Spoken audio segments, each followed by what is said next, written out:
French knots can be a frustrating beginner embroidery stitch. Sometimes they work out fine and sometimes they tangle and knot early, leaving a loose knot or just a total mess.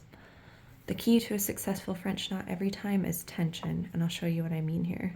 So you bring your needle up to the front, wrap it around how many times you want, put it back down in the fabric very close to where you brought it up, and then you want to pull your thread really close to the needle so that it's kind of sitting against the fabric. Then you're going to pull it through while holding onto the thread, maintaining the tension here.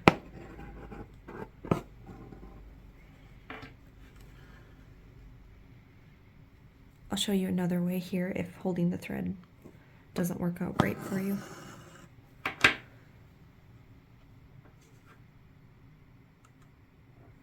Again, make sure that your thread is pulled tight against the needle and the fabric.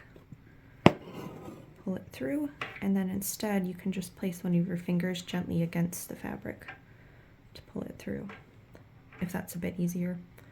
And then every so often you can kind of just let your needle drop on the back side of the embroidery and let the thread untwist itself here.